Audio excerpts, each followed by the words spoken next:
Ini termasuk gerombolan orang yang getol meneriakkan kemunculan PKI. Dan mereka lupa bahwa marga, salah satu marga dari klan Pak Alawi itu ada yang menjadi gembongnya PKI.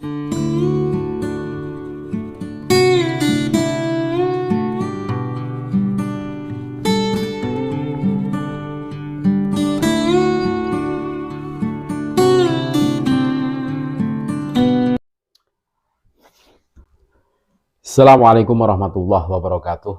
Alhamdulillah, salatu wassalamu ala rasulillah Muhammad ibn Abdillah alladzi la nabiyya ba'dah. Wahumma salli wa sallim ala Sayyidina Muhammad wa ala ali Sayyidina Muhammad, amma ba'd. Saudara-saudaraku sebangsa setanah air yang kami cintai, yang kami banggakan, yang kami muliakan dimanapun Anda berada, berjumpa kembali dengan kami channel Bejo Donya Akhirat. Sak bejo-bejane wong kang lali isih luwih bejo wong kang eling lan waspada, tetap NKRI harga mati. Kalau membahas tentang klan Pak Alawi tidak akan habisnya. Bahkan klan Pak Alawi ini termasuk gerombolan orang yang getol meneriakkan kemunculan PKI. Dan mereka lupa bahwa marga, salah satu marga dari klan Pak Alawi itu ada yang menjadi gembongnya PKI. Kita simak tulisan dari KRT Fakih Hadiningrat, Pak Alawi dan PKI.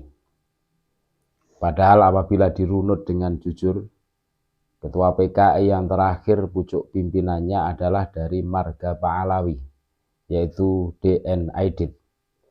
Apabila banyak pahlawan bangsa seperti Diponegoro, Tuanku Imam Bonjol, bahkan pahlawan perang Sapehi, Singo Barong, KRT Sumodiningrat diakui sebagai Pak Alawi, yang lucu, mengapa DN Aidit malah tidak diakui oleh kalangannya sendiri sebagai bagian dari keluarganya?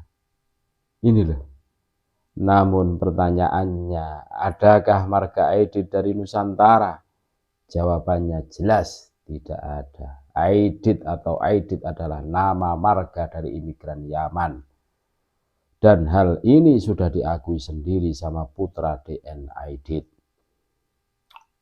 Apabila dikomparasi melalui investigasi ini, akan jelas data resmi keluarga dan kepegawaian keluarga DN Aidit dengan penolakan Robitoh Alawiyah. Silahkan yang masih berpikiran waras menilai. Apabila ada orang besar, pahlawan dan manusia yang harum oleh sejarah diakui sebagai keluarganya. Apabila ada manusia kalah tercoreng dalam sejarah malah ditolak sebagai bagian keluarganya, padahal itu bagian dari keluarganya. Ini kan manusia durjana. Maka golongan manusia, golongan apakah yang seperti ini? Wah,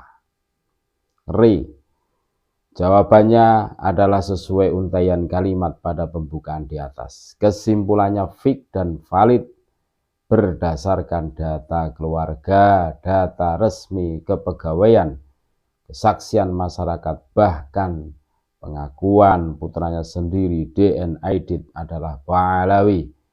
Masih kurang jelas atau mungkin kebetulan Pak Alawi jadi pentolan PKI? Lalu siapa Ahmad Sofyan dan Fahrul Barakbah? Kedua Barakbah ini jelas tercatat sebagai gembong-gembong PKI, bahkan sempat menjadi anggota parlemen.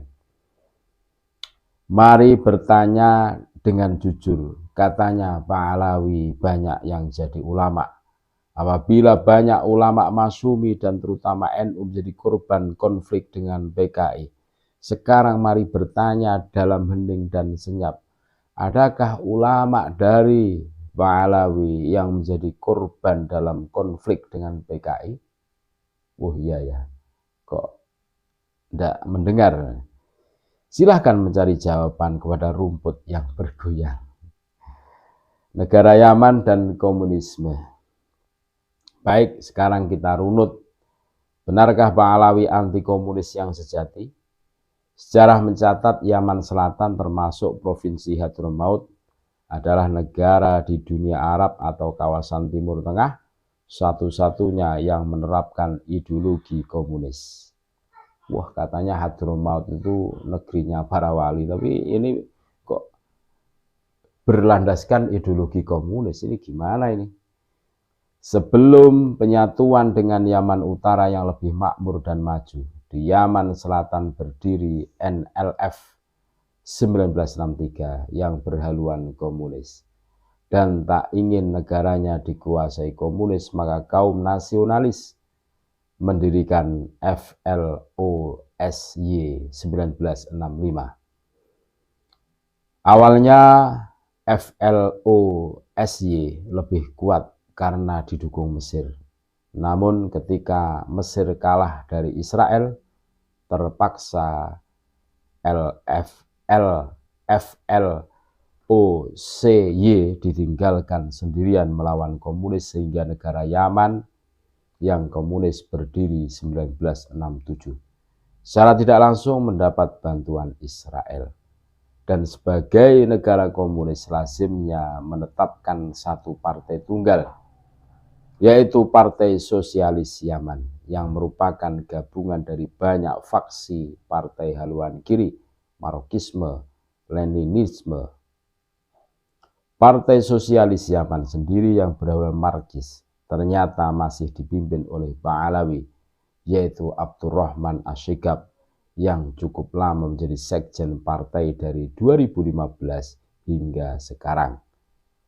Dan salah seorang pentolan partai yang lain, Haidar Abu Bakar Al-Atos, juga pernah menjadi Perdana Menteri Yaman. Bahkan Syekh Ali Al-Jufri, ulama keturunan Yaman yang tinggal di Uni Eropa Arab yang sering mundar-mandir ke Indonesia, adalah putra dari Abdurrahman Al-Jufri, mantan Wapres Yaman Selatan dan Ketua Asosiasi Politisi Berhaluan Kiri MOWJ, yang memberontak kepada Yaman Bersatu lalu mengasingkan diri ke luar negeri. Jadi melihat data di atas, apakah masih layak bangsa ini terbelah oleh isu PKI? Apalagi mantan-mantan aktivis dari Ormas Terlarang FPI masih suka mengembangkan framing jahat ini. Padahal keluarga mereka sendiri banyak yang digembos, banyak yang jadi gembong komunis. Baik di Indonesia apalagi di Yaman. Sebagai bangsa, mari kita jadikan tragedi di masa silam sebagai pelajaran berharga. Dan bukan sebagai narasi jahat membunuh karakter lawan-lawan politik kita. Apalagi banyak musang berburu domba. Golongannya sendiri banyak yang komunis, tapi golongan lain yang dituduh PKI. Itu namanya maring teriak maring. Mari kita jadikan hari kesaktian Pancasila tiap tanggal 1 Oktober untuk meneguhkan semangat kebangsaan, bahwa ideologi yang kokoh tersebut adalah pusaka bangsa yang harus dijaga. Semua silanya, termasuk sila pertama, di mana kita mengakui ketuhanan sebagai yang paling tinggi kedudukannya, paling sakral kesuciannya. Menodai kesucian suatu agama adalah musuh dari semua agama.